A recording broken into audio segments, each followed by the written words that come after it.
ఎం Ravi, CPM రాజధాని division కార్యదర్శి. ఈరోజు సిపిఎం ఆధ్వర్యంలో రాయపూడి సిఆర్డీఏ కార్యాలయం దగ్గర ధర్నా నిర్వహిస్తూ ఉన్నాం. 18 నెలల తర్వాత కూడా ఈ ధర్నా చేయాల్సిన పరిస్థితి ఏర్పడింది. కూటమి ప్రభుత్వం ఏమైతే హామీలు ఇచ్చిందో ఆ హామీలు అమలు చేయడంలో పూర్తిగా విఫలమవుతూ ఉన్నారు. దాని మీద రైతులు కూడా తీవ్ర ఆందోళన ఉన్నారు. ఇక్కడ సమస్యలు పరిష్కారం కాకుండానే రెండో విడత భూ సేకరణ అని చెప్పి సమీకరణ అని చెప్పి అటువైపు అడుగులేస్తూ ఉంది ప్రభుత్వం. ఇక్కడ ముందు రైతులకు ఇచ్చిన రిటర్నబుల్ ప్లాట్లు అభివృద్ధి, అక్కడ మెరకలు, రోడ్లు, డ్రైనేజీ ఇవన్నీ పరిష్కారం చేసి తర్వాత వెళ్ళండి అని చెప్తా ఉన్నారు. అవన్నీ విస్మరించి ఇది ఎట్లా ఉంటే మున్సిపాలిటీగా ఉంటుందని చెప్పి నా మంత్రులు మాట్లాడుతూ ఉండడం ఏమాత్రం సరైనది కాదు. ముందు తక్షణం 11 సంవత్సరాల తర్వాత ఇక్కడ ప్లాట్లు అభివృద్ధి చేయకుండా ఇంకెప్పుడు చేస్తారని మేము అడుగుతా ఉన్నాం. పక్కన ఉపాధి, కూలీలకు ఉపాధి ఏది? అసలు కూలీలను పట్టించుకోరా? వాళ్ళు పేదల మనుషులుగా చూడరా? వాళ్ళ గాలికి వదిలేస్తారా? వాళ్ళు ఏం తిని బ్రతుకుతారు? ఇక్కడ లైవ్లీహుడ్ దెబ్బతినిపోయింది. పెన్షన్తో సరిపెడితే 5,000 ఇస్తే సరిపోతుంది వాళ్ళ కుటుంబాలకి.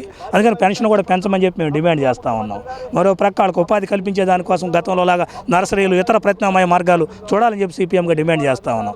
ఈరోజు కార్మికులు ఎట్టి చాకరీ చేస్తున్నారు. ఇక్కడ తక్కువ మంది కార్మికులు ఉన్నారు. కార్మికుల సంఖ్య పెంచరు, వాళ్ళ వేతనాలు పెంచరు. అసెంబ్లీలో పనిచేసే వాళ్ళని, హైకోర్టులో పనిచేసే వాళ్ళకి, గ్రామాల్లో పనిచేసే వాళ్ళకి 12,000, 10. ఇప్పుడు పోటాడితే గ్రామాల్లో వాళ్ళకి 15,000 చేశారు.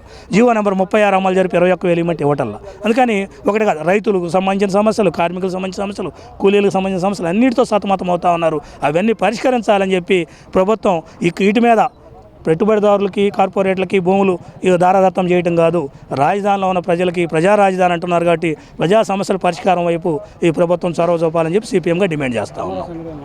రామారావు గారు అకారణంగా ప్రభుత్వం తీసుకుంటున్న తొందరపాటు నిర్ణయాలు మందడం చుట్టూ 5 రోడ్లు వెళ్తా ఉన్నాయి, పెద్ద రోడ్లు. మరలా ఇప్పుడు 165 అడుగులు రోడ్లు పెట్టి ఆయన భూమి ఇచ్చాడు.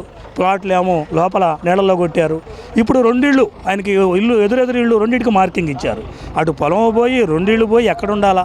అందుకని ఒక ఇల్లు కూడా ఇస్తాం మీకు రోడ్డు కావాలంటే, మాకు అందరికీ ఒక చోట ఇవ్వమని అడిగాడు. దానికి సమాధానం లేదు. అధికారుల దగ్గర ఆందోళనకు గురయ్యాడు. మాట్లాడుతూ పడిపోయి కుప్పకూలిపోయి చనిపోతే ఆ ప్రభుత్వం వైపు నుంచి ఆయనకు నష్టపరిహారం ఇవ్వడానికి ఏంటి ఇబ్బంది వచ్చింది? ఆయన రాజధాని కోసం భూమి త్యాగం చేసిన రైతే కదా. ఇదిగో న్యాయం చేస్తామంటున్నారు, ఏమీ చేయటం లేదు. అందుకని అమరావతి రాజధాని రైతులందరికీ న్యాయం చేయాలా. ఈ ప్రభుత్వం, కూటమి ప్రభుత్వం రాజధాని ప్రజలకు ఏమైతే హామీలు ఇచ్చిందో హామీలని అమలు చేయాలని చెప్పి మేము డిమాండ్ చేస్తా ఉన్నాం.